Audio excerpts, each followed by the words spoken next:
Selamat sore teman-teman semua. Pada sore hari ini kami kembali merilis satu upaya pencegahan dengan melakukan proses penangkapan terhadap satu orang di Kota Batam atas nama HA alias A yang bersangkutan ini merupakan satu kelompok, satu jaringan dengan saudara S yang ditangkap di Kecamatan Sibiru-Biru di Deli Serdang, Sumatera Utara. Yang bersangkutan berperan untuk melakukan amaliyah, kemudian melakukan rekrut mereka yang akan pergi ke Suriah, dan kemudian juga melakukan menyembunyikan 2 orang dari Uighur yang kita ketahui peristiwanya pada 6 Agustus 2016 yang lalu, dan kita ungkap ada penangkapan 4 orang.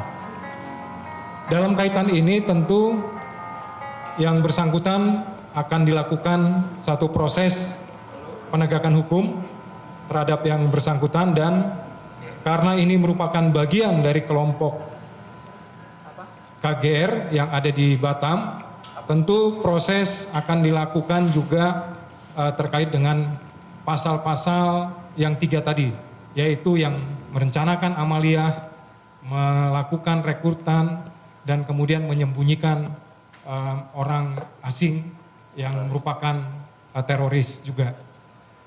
Dan pada pukul 16.30 tadi sore yang ditangkap di Kota Batam, yang bersangkutan juga akan dibawa ke Jakarta untuk didalami, dilakukan pemeriksaan. Dalam kaitan hal ini tentu kami ingin menyampaikan bahwa tim Densus 88 anti teror terus melakukan upaya penyelidikan dan penindakan terhadap mereka yang patut diduga akan melakukan aksi-aksi amaliyah, aksi-aksi terorisme. Dan tentu dalam hal ini upaya yang dilakukan dengan mencegah tentu lebih baik daripada upaya-upaya pengungkapan setelah peristiwa itu terjadi. Sekali lagi kita tentu mengapresiasi apa yang dilakukan oleh teman-teman Densus 88 anti teror ini, dan tentu kita berharap tidak ada lagi aksi-aksi yang muncul yang kemudian terjadi peristiwa-peristiwa ledakan. Kita berupaya untuk mencegah sebelum terjadinya hal tersebut. Demikian teman-teman yang bisa kami sampaikan. Jadi totali hari ini di Tangerang ada 4, 3 tewas dan 1 bisa ditangkap. Kemudian di Payakumbuh 1, kemudian di Deli Serdang 1, dan di Kota Batam 1. Jadi total ada 7 orang, 4 orang bisa diamankan, dan 3 orang tewas dalam suatu penggerebekan karena melawan dan tidak mau menyerah. Oleh karenanya sekarang yang 4 ini akan terus dilakukan pendalaman, dan bila ada kaitannya dengan orang-orang lain tentunya akan dilakukan upaya penindakan yang sama. Demikian teman-teman, terima kasih. Ada yang mau bertanya? Ini kan yang HA ini ditangkap karena dia DPO. Dalam penangkapan apakah HA ini juga rencananya melakukan aksi seperti yang lainnya, dan apa saja barang bukti yang ditemukan oleh polisi dalam penangkapan HA? Ya, dalam kaitan DPO ini tentu kepanjangannya daftar pencarian orang. Dalam hal ini mereka yang dicari tentu mereka yang memiliki keterkaitan dan memiliki barang bukti. Pada saat penangkapan memang tidak ada barang bukti yang signifikan yang merupakan satu bagian atau bahan-bahan yang dapat merakit sebuah bom. Perencanaan, kemudian penyembunyian, dan kemudian tindakan-tindakan untuk melakukan satu fasilitas kepada 2 orang yang disembunyikan tentu menjadi satu bukti kepada yang bersangkutan, sehingga pada yang tersangkutan saudara H ini bisa dikenakan pasal-pasal yang tertuang di dalam Undang-Undang Terorisme.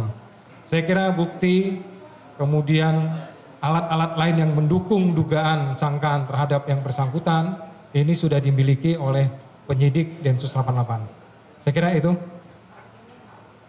Pak, artinya HA ini ditangkap terkait berdasarkan pengembangan keterangan dari beberapa orang yang ditangkap ini, Pak? Ya, dari DPO, daftar pencarian orang, tentu kemudian diidentifikasi dan kemudian dilakukan satu pengamatan, satu monitoring, satu penyelidikan terhadap mereka-mereka ini.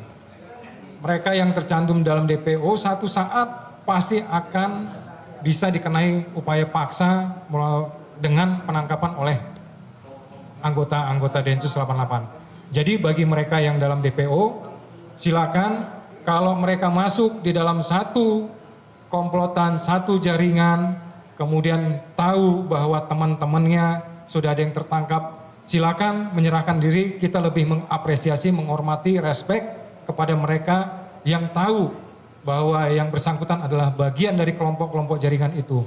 Sehingga ini akan lebih memudahkan bagi proses penyidikan dan tentu bagi mereka akan ada penghargaan yang akan diberikan dalam kaitan hukum ini. Saya kira itu. Terima kasih teman-teman.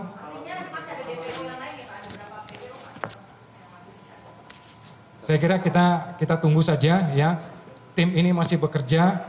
Kita lihat ada di Sumatera Utara, kita lihat ada di Sumatera Barat, ada di Kepulauan Riau, dan berpotensi juga ada di beberapa tempat lain yang mudah-mudahan bisa secepatnya dan bisa dilakukan upaya-upaya pencegahan. Saya kira itu yang bisa kami sampaikan. Nanti lengkap dalam kaitan penggelaran barang bukti dan penyidik Densus 88 menganggap bahwa kelompok-kelompok ini, jaringan-jaringan ini, sel-sel ini sudah semua, maka akan dihentikan penyelidikan terhadap mereka kalau mereka dalam satu kesatuan kelompok, satu kesatuan jaringan, satu kesatuan sel. Tentu akan dihentikan penyelidikan terhadap kelompok-kelompok ini. Ya, kalau kita ikutin pada Agustus yang lalu, bulan Agustus yang lalu, bahwa yang dilakukan mereka adalah perencanaan amalia. Bentuknya tentu adalah aksi melakukan ledakan-ledakan di beberapa tempat yang mereka pilih. Yang kedua yang dilakukan kelompok KGR yang ada di Batam adalah menyembunyikan 2 orang yang berasal dari Uighur yang mereka ini tercatat sebagai teroris. Kemudian yang ketiga, mereka juga melakukan upaya-upaya untuk merekrut orang-orang yang akan dikirim ke Suriah sebagai orang-orang yang akan menjadi bagian atau anggota ISIS. Tentu 3 hal ini yang bisa menjerat mereka, menjadikan mereka tersangka dalam kasus terorisme ini. Ada informasi mengatakan hari ini ada 7 tempat yang ada penangkapan 7 tempat. Ya. Ada 7 tempat. Benar atau nyempak? Kalau yang belum dimaksud nyempak, tapi ada informasi lain yang akan ada 7 tempat penangkapan terduga teroris berat, Pak? Ya, saya kira kita tunggu ya. Mudah-mudahan tidak ada lagi ya. Kalaupun ada, itu adalah bagian dari upaya mencegah untuk tidak terjadinya satu peristiwa-peristiwa ledakan.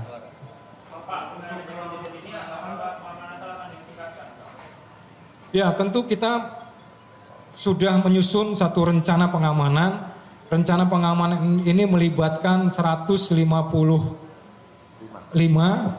personil ya, yang kemudian dibantu oleh beberapa stakeholder lainnya, pemangku kepentingan, dalam hal ini TNI, kemudian aparatur pemerintah, Satuan Polisi Pamong Praja, dan beberapa kelompok-kelompok masyarakat yang ingin membantu melakukan pengamanan di hari Natal dan di Tahun Baru. Dalam hal ini upaya-upaya yang akan dilakukan akan digelar suatu apel ya kepada semua anggota-anggota yang terlibat baik di Mabes Polri maupun di seluruh polda-polda. Yang patut kita ketahui pula, operasi pengamanan Lilin 2016 ini akan dimulai pada 23 Desember yang akan datang dan kemudian akan diakhiri pada tanggal 1.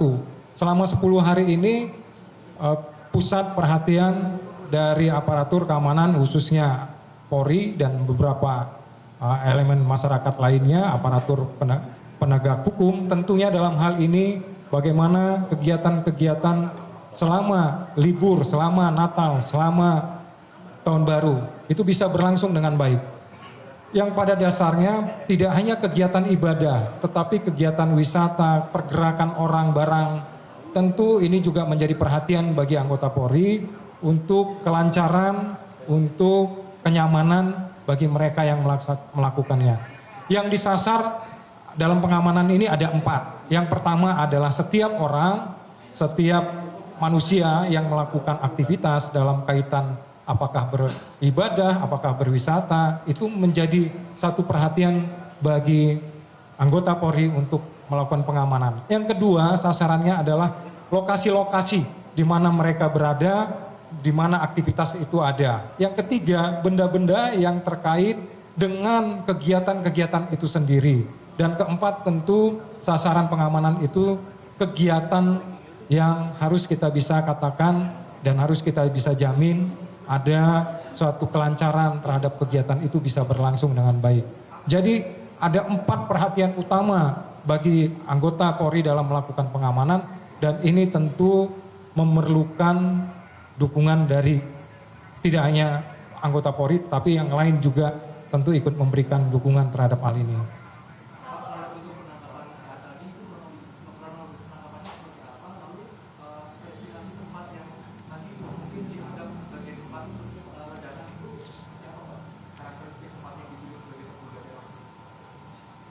Maksudnya lokasi ledakan?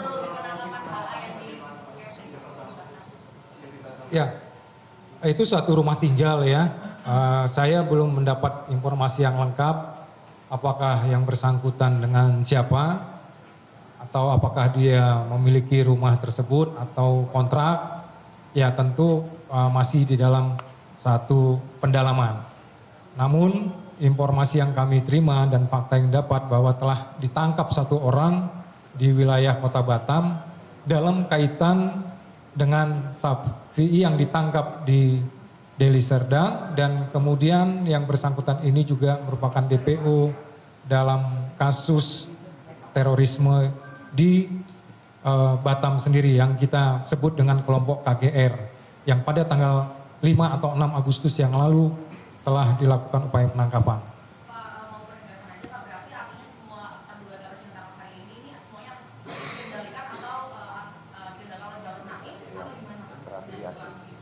Ya, kalau 2 saya bisa pastikan bahwa yang di Batam kelompok KGR ya, kelompok jaringan dan sel-selnya itu terkait langsung berafiliasi langsung dengan Bahru Naim dan kemudian yang di Bekasi juga.